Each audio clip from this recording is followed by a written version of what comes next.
Hello, my name is Lidya Radin and I'm a whistleblower. This is a video for Major Coyne. Major Coyne is an attorney at the Pentagon who I spoke to, and yes, Major Coyne, I tape recorded the conversation.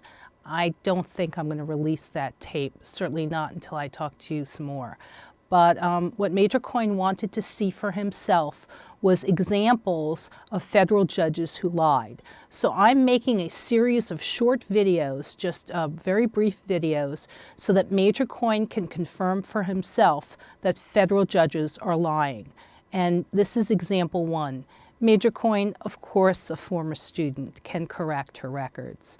Mine is not a civil case. This is a criminal case. And what you're going to see, Major Coyne, is example after example after example of a long, unbroken chain of criminal conduct that leads us here today.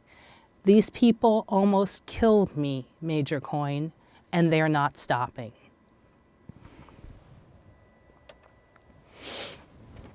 So, what I'm going to do is give you a few brief bullet points, and then I'm going to show you 3 sentences on 3 documents. That's how easy this is. In May of 2005, Judge Patterson fabricated, wholesale, made up, invented, lied, came up with this bogus ruling that I, as a former student, could not identify a school policy that would allow me, as a former student, to correct my records from my medical school.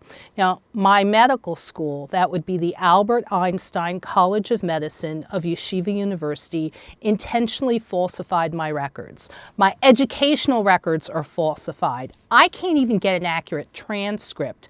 My financial records are falsified.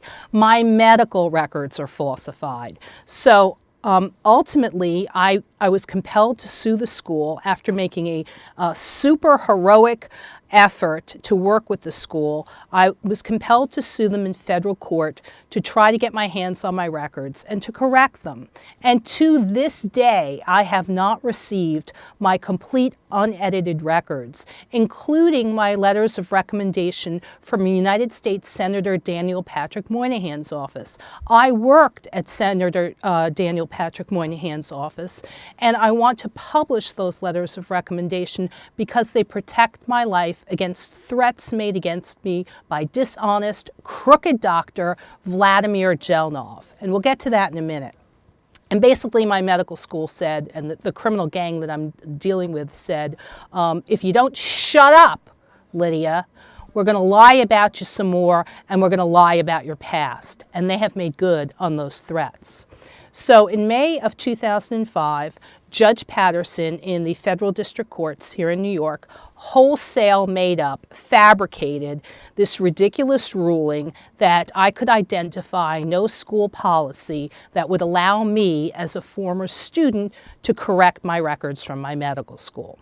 Now, I don't need a legal argument. I don't have to launch into this, this complicated legal argument, because the law, as you well know, Major Coyne, is founded on simple common sense. Simple common sense dictates that I should be able to access and correct my records. Just like you, Major Coyne, if your law school made a one-time honest mistake in your records, you would expect that you should be able to access and correct your records. So simple common sense dictates that I should be able to access and correct my records. I don't need a big legal argument. Secondly, I do not have to identify a school policy. I have federal law, and federal law trumps school policy.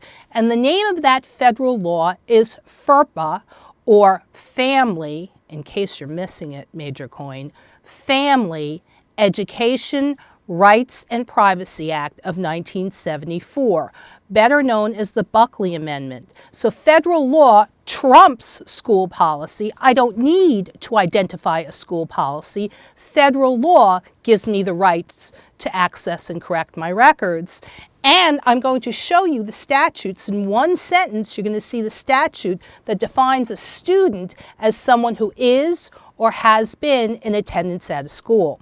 So common sense and federal law give me the ability to access and correct my records.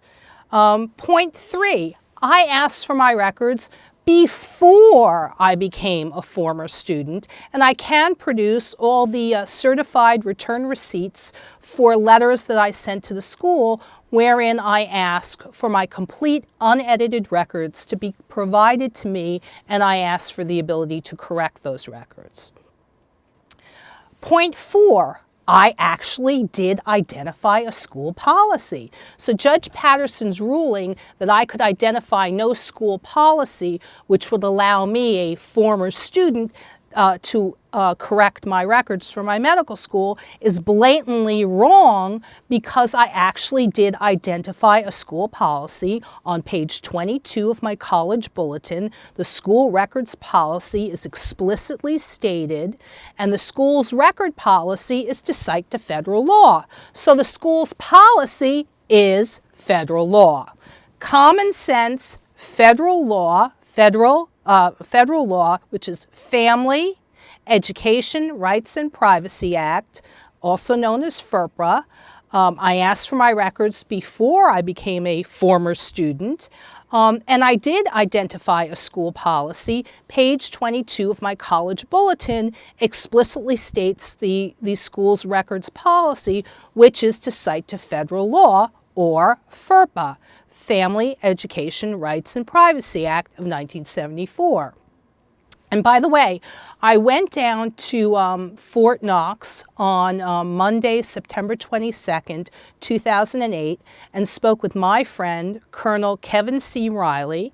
And while we were discussing a number of different issues, I said, well, you know, Riley, as long as I'm here, this is my college, our college bulletin from the Albert Einstein College of Medicine of Yeshiva University, and this is our college bulletin. While I'm down here, Colonel Riley, well then he was Lieutenant Colonel Riley, Lieutenant Colonel Riley, while I'm down here, could you authenticate my college bulletin? Is this our college bulletin? Yes. Is this page 22 of our college bulletin? Yes. Is this the student records policy? Yes. Is the student records policy is to cite to federal law? Yes. And is the federal law FERPA, or Family, Education, Rights and Privacy Act of 1974? Yes. So again, Judge Patterson is wrong. I did identify a school policy, which is explicitly stated on page 22 of our college bulletin, and that policy is to cite to federal law. Point 5, federal law, which is FERPA, Family, Education, Rights and Privacy Act of 1974, explicitly excuse me, I have a very bad cold, explicitly defines a student as anyone who is or has been in attendance at a school. So again, a former student is like has been in attendance at a school. I have the right to fully access and correct my records. As point 6, and as a constitutional issue, if you really want to take it to the Supreme Court level, and by the way, I did, because I sent subpoenas into the Supreme Court to Ruth Bader Ginsburg and to Sonia Sotomayor. And the phony baloney excuses I got was, oh, well, these aren't valid subpoenas. It's irrelevant. The point of those subpoenas was to make the Supreme Court justices aware, and Ruth Bader Ginsburg's job is part of her job is to supervise the work of the Second Circuit Court of Appeals.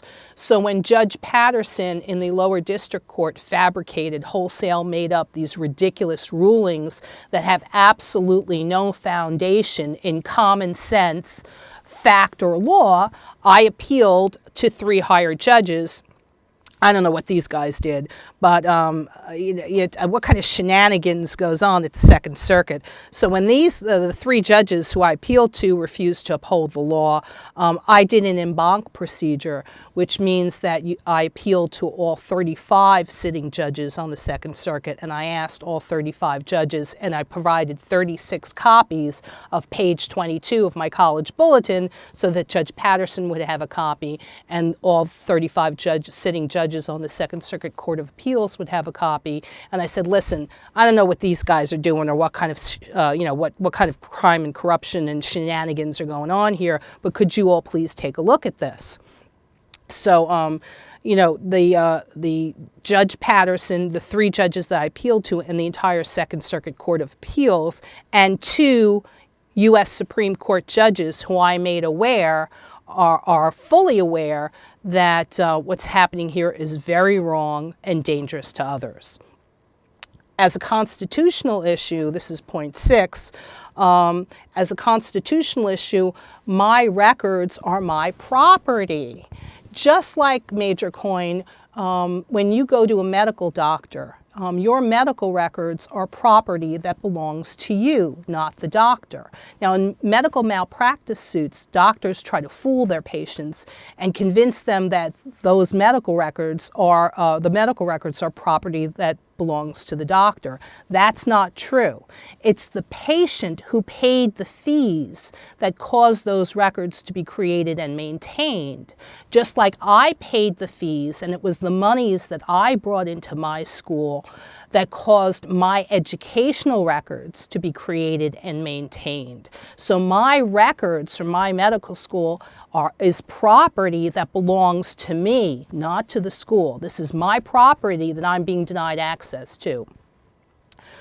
Point 7, decisions based on fraud never stand. So just because some judge made something up, fabricated, told a lie, doesn't mean that this ruling stands. So there are no statute of limitations issues, because when judges make stuff up, like Judge Patterson did, and those decisions are not supported by facts, law, or common sense. It's just a lie that he made up. There are no statute of limitations issues, because when a judge makes something up, those decisions never stand. As point 8, we're up to point 8 now. My relationship with my school didn't end when I left the school. In my case, I was illegally expelled. I refused to sign a contract releasing the school from liability in my case, so they were so vindictive and so vengeful that they illegally expelled me. But my relationship with my school did not end just because I was illegally expelled or because I left the school. I have an ongoing relationship with my medical school.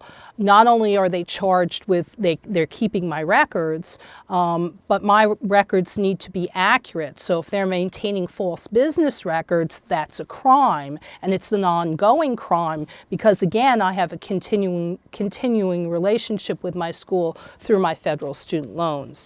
And thank you for your patience and understanding. I have a very bad cold today, so it's a little difficult for me to get through this. But what we're going to look at now are three documents, 3 sentences, so you can see this for yourself, Major Coyne. And the first thing we're going to look at, I'm going to change the camera view, is the statute. And Mr. DiChiera, my attorney, asked me about this. So what we're going to do is, this is the statute that says a student means any individual who is or has been, sounds like former student to me, in attendance at a school, an educational agency, or institution.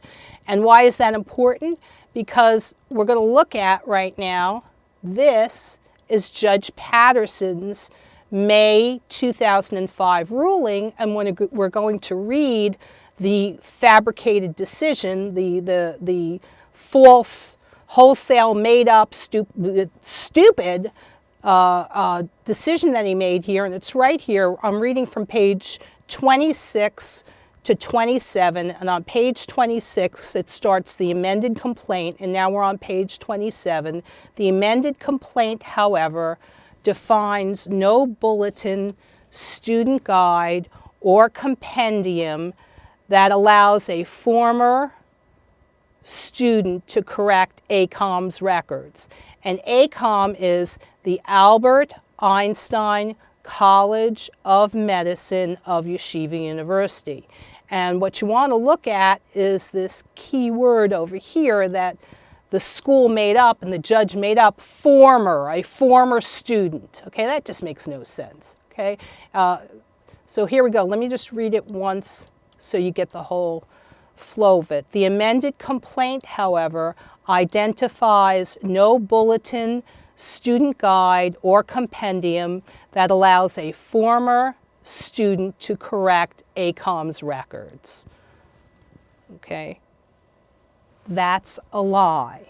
First of all, I did identify a student policy on page 22 of my college bulletin, and the proper corrective action that should be taken is that my case should be remanded to Judge Patterson so that he can correct his bogus, falsified, fabricated, wholesale made up, stupid ruling that a former student can't access and correct her records, so that never again should that fabricated ruling be cited to hurt another innocent person like me. So let's go back and look at, very quickly, the amended complaint, however, identifies no bulletin, student guide, or compendium that allows a former student to correct ACOM's records. Again, I don't need to identify a school policy because I have federal law. Federal law is controlling. Federal law trumps the school policy. Federal law is FERPA, Family, in case you're missing it, Major Coyne, Family, Education, Rights and Privacy Act of 1974, and that the federal law defines a student, right here, student, means any individual who is or has been, sounds like former student, who is or has been in attendance at an educational agency or institution and regarding whom the agency or institution maintains education records. Okay, so we've got that, and now we're going to take a look at, okay, so not only do I have federal law that trumps school policy, so strictly speaking, I don't need to identify a school policy, but in fact, I did. And I provided 36 copies of this to the entire Second Circuit Court of Appeals. And during the Sonia Sotomayor confirmation hearings in Washington, I also provided this to the Republican senators and their attorneys. But in fact, I actually identified a school policy. So let's look at that school policy. This is page 22 of my college bulletin. And if we go over here, what we're going to look and see, look at that. The student records policy. I actually did identify a school policy, and that school policy is to cite to federal law. So I'm going to read it for you. The student records policy of the college is designed to guarantee the rights of privacy and access as provided by the Family, Education, Rights, and Privacy Act of 1974. That's FERPA, right? FERPA, Family, Education, Rights and Privacy Act of 1974, that's the federal law. This policy is consistent with policies of Yeshiva University and applies to all medical students. So let me take down the magnification just a little bit. And what you see is, look, I actually did identify a student records policy. That student records policy explicitly cited to federal law, And that federal law is Family Education Rights and Privacy Act of 1974, or FERPA.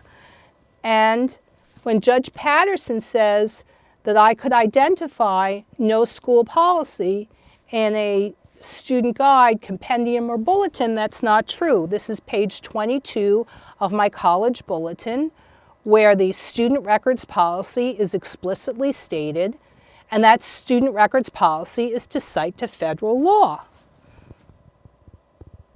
So of course I have the right to access and correct my records. Judge Patterson is lying. All the judges in the Second Circuit Court of Appeals are lying. And, you know, it defies reason to contemplate that Judge Patterson is sitting up there on the bench and he's thinking to himself, well, yeah, let's see. He's a graduate of Columbia University Law School, and Judge Patterson is sitting there thinking, oh, of course, if Columbia University Law School made a one-time honest mistake in my records, in his records, then of course, as a former student, he should not be able to access and correct them. And, you know, as part of the argument that I presented to him was, my school falsified financial records. You're claiming that I, as a former student, can't access and correct them, so I should go ahead and pay for classes that the school never provided. That's just stupid. There is no polite way to say it. And what Judge Patterson should do, as I said, is have my case remanded back to him, and he should correct his fabricated ruling so that never again could a school cite to this lie and hurt another innocent person like me. My medical school, Major Coyne, is lying about my past.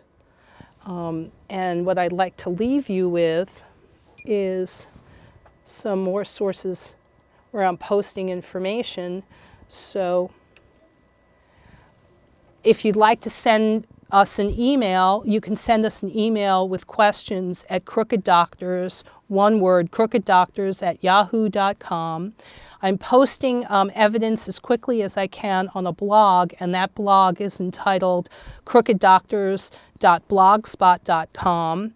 You can look at our videos on YouTube, and if you go to YouTube and type in the search bar, one word, Crooked Doctors, you'll come to this video and others.